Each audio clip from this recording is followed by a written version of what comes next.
Mizmor LeDavid. Adonai ro'i lo echsar.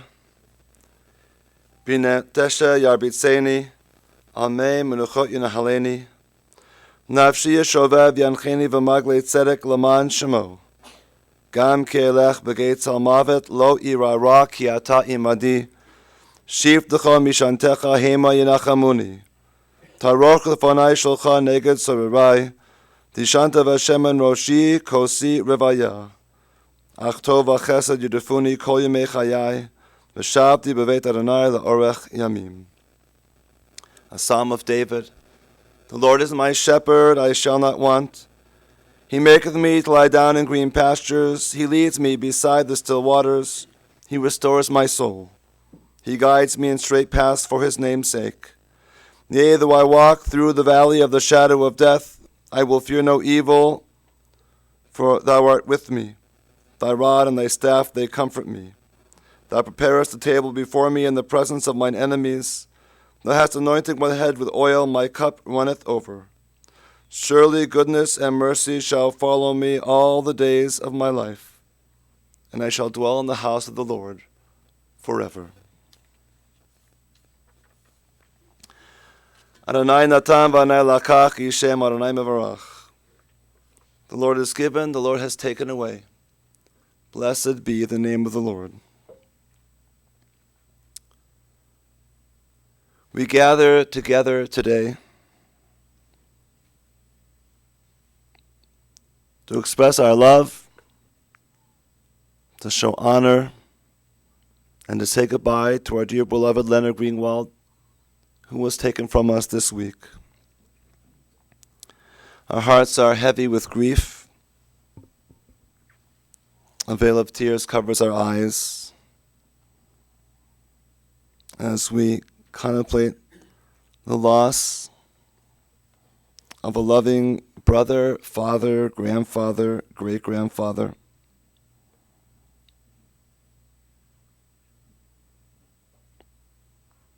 Leonard was a loving son to his parents, Henry and Sophie of blessed memory.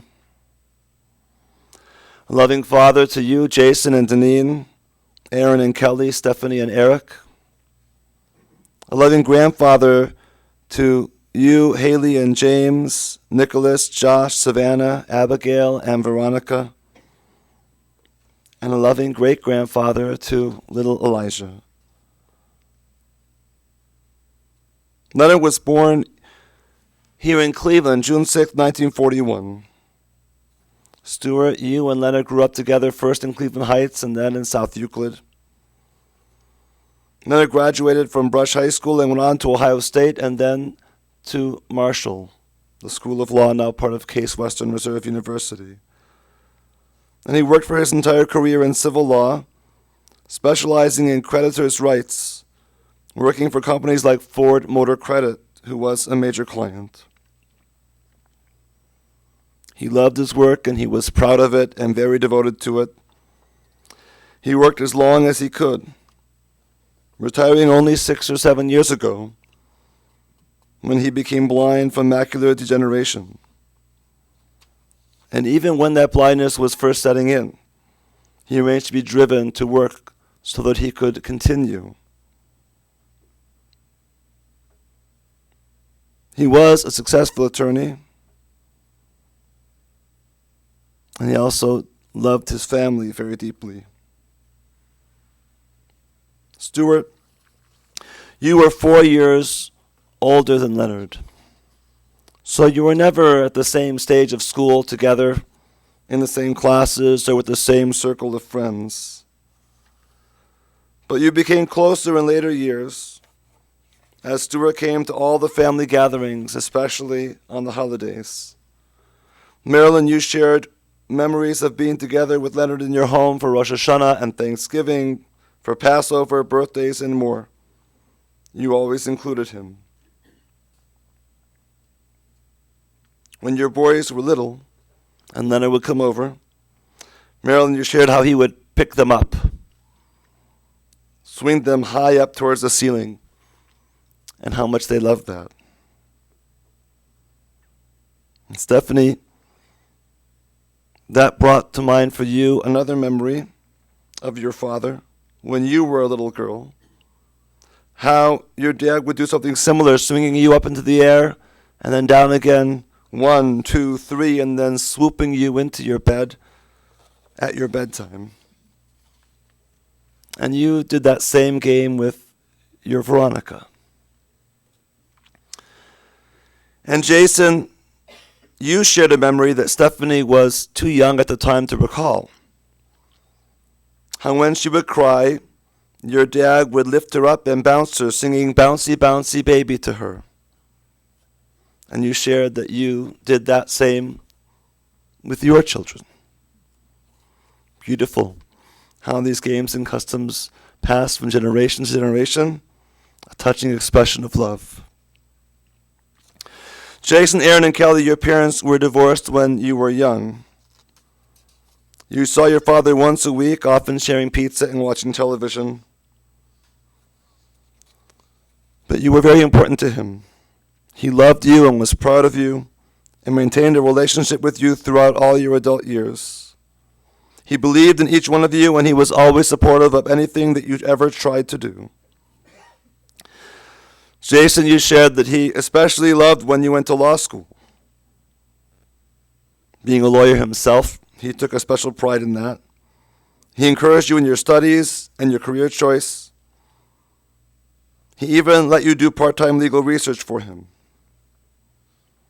And when you decided to quit your day job and do music full-time, he supported you in that decision as well, even when everyone else thought maybe that was crazy. You have some wonderful memories. Jason, you shared how one time your father took the family to visit Niagara Falls. You were close to the fence by the falls, and your father was very anxious and worried, trying to be careful that nobody should fall over. And you reflected that you inherited that same sense of cautiousness, protectiveness about your own children. It was also very important to your father that you each get a good education.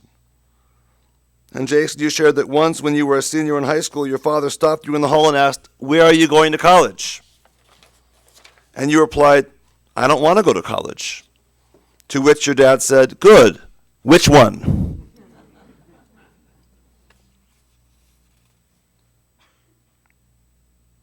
And Stephanie, you shared how on a Sunday afternoon in your youth, you had complained to your father that you were bored. And his response was, "How could you be bored? There are a million things you could be doing. You could read a book, you could clean your room, etc., going down a long list." And you internalized that lesson. And indeed now you are never bored. You always know that in any given moment there is something that needs to be done. And that sense of responsibility, that sense of proactiveness, that inner urge to not be idle but to find something important to do, you inherited that from your father. Leonard was so proud of all three of you, and he let you know how proud he was of all of your accomplishments. Stephanie, when you and your friend worked to write and produce a play, your dad came to Chicago to see it, and after the play he was speechless. He was just beaming with pride.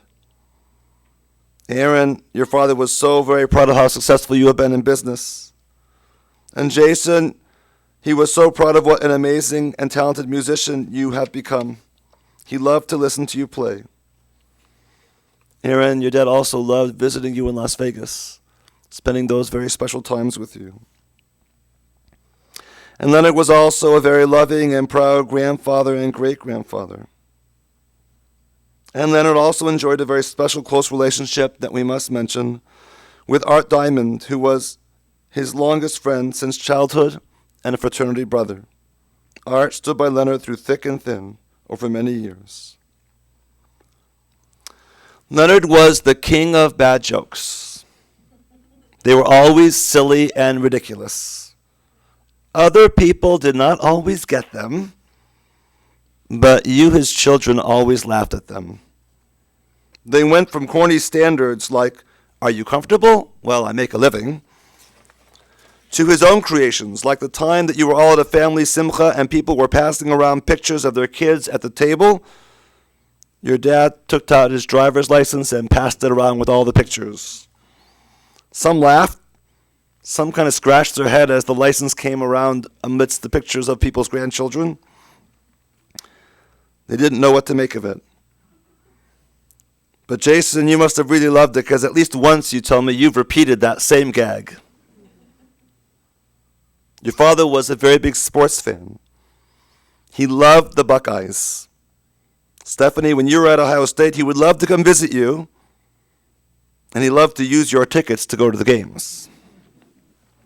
He loved the pageantry that was part of those games in Ohio State, and really of all sports. And Jason, you loved going to football games with your father as well. Leonard was also a fan of baseball and golf, and he loved the horse races. He loved all sports. He loved to read, especially law fiction like the Grisham novels and private eye stories. And he always kept up with current events. Stephanie, you have memories of seeing your father daily sitting at the table, drinking his coffee and reading the newspaper. He loved traveling to Florida, and we cannot forget how much he loved Snoopy, the sweet, mild-mannered beagle, or beagle mix, that he rescued as a puppy, who became a part of his life and a part of yours for so many years. I know that you will always remember his signature mustache, and how he always was so friendly and happy-go-lucky, intelligent, studious, often silly, a big teddy bear, and how the ladies always thought he was so handsome. Leonard loved all of you. You were of supreme importance in his life. You were the source of his greatest pride. But we cannot complete remembering Leonard without reflecting also on his struggles. We would not do justice to him or to you if we did not acknowledge those struggles, because those struggles were a part of his life and impacted each of you, but also because those struggles are not so different from the struggles that we all go through and don't always acknowledge. Leonard struggled with alcoholism and gambling his holdout life. Because of the alcoholism, he was not always able to access his emotions or to be there 100% for you. You knew that you were loved, but he wasn't always able to show that love. No one should judge him for that. There was a time when people were judged for a dependency on alcohol or addiction to gambling or other addictions. But we understand better today that no one chooses to become an addict. It is an illness. It is something people struggle against, and it is hard to struggle against. And no doubt, Leonard struggled against them his whole life. But it was not until late in life that he succeeded. And Jason, he was only able to succeed with your help. I share this story with Jason's permission.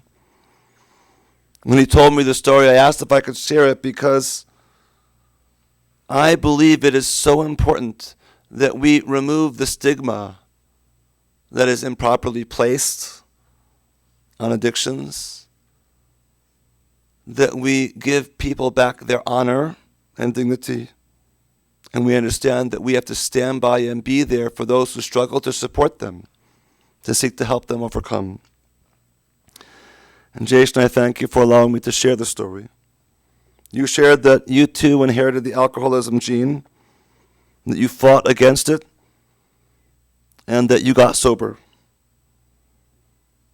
4 years into your sobriety, and after your father had lost part or all of his vision, and your father had started drinking again, he called you.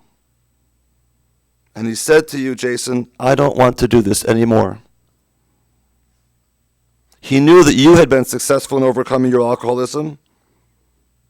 He trusted you enough that he could come to you to seek the help he needed. He trusted that you could help take him through that journey and help him come out on the other side. And indeed you did. It's not easy for a father to ask a son for that kind of help. It's not easy for a son to accept that kind of task. It is a statement of the love that bound the two of you together. At that point, Leonard had to be admitted to a hospital to be monitored through withdrawal because his addiction was so severe that going cold turkey would have been dangerous. Thanks to you, Jason, he was able to become sober. And he stayed completely sober for about 2 years, after which he only had an occasional drink, not regularly drinking. And Jason, you have been sober for 7 years now. Your own success is an inspiration to all of us in our own struggles with our demons, whatever they may be, and we all have them. Your ability to help your father is also an inspiration to all of us, as is the love that all three of you, Jason and Stephanie and Aaron, hold for your father. Your ability to maintain a relationship with him, to know his love was there for you, to share your love back with him, to acknowledge the pain but also see the good in him, to recognize how much he loved you and cared for you and was proud of you. Your father's legacy is complicated. You know what the truth is? All of our legacies are complicated. There isn't one of us who hasn't done things that we haven't regretted.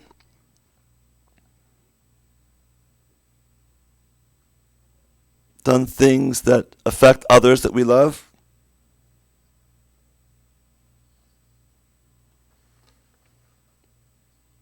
But at the same time that your father's struggles left a mark on your relationship with him and your lives, despite those struggles, your father also touched you with his love and shaped your lives in wonderful ways.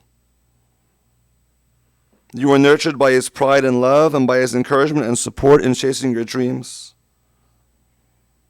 He knew to let you choose your own path, make your own mistakes, confident that you would pick yourself up and learn from them, and that allowed each of you to shape your own life direction and to become the person that you are, to succeed and find fulfillment in life.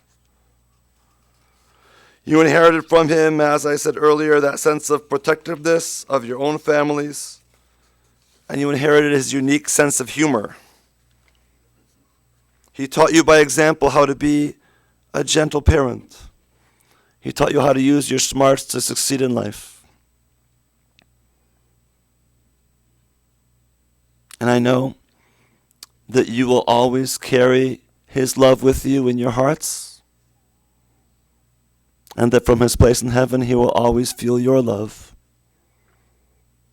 And the bond, unbreakable bond of father and children that holds you together.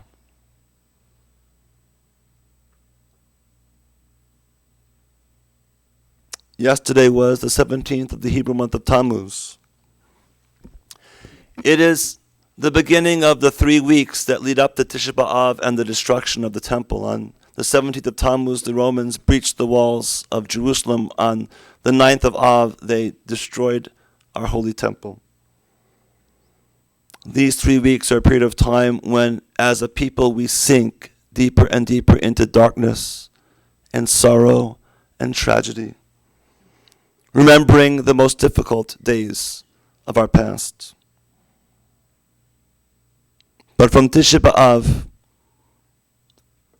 until Rosh Hashanah, we rise up day by day and week by week, lifting ourselves up to that moment when we celebrate the creation of the world, the sovereignty of our God. And shortly after on Yom Kippur, when we seek forgiveness for God and a new beginning in our lives, the ability to start fresh. The high holidays are a reminder to us that we all have this tremendous goodness in our souls. And this cycle, from the 17th of Tammuz downward to Tisha B'Av and then upward to Rosh Hashanah, remind us that it is the goodness and the light, the love, that ultimately wins. Let it be that your love for your father and your father's love for you, steward your love for your brother and your brother's love for you, always be foremost in your minds. Let it be that you always feel his presence and that it comforts you and nurtures you. That he always can be an inspiration to you. Sometimes it may be an inspiration what not to do, but many times it will also be what to do to help guide you in the choices that bring goodness into your lives. In that sense, may he always be with you. May his memory and his soul be for a blessing, and we say together, Amen. We'll rise now for the memorial prayer.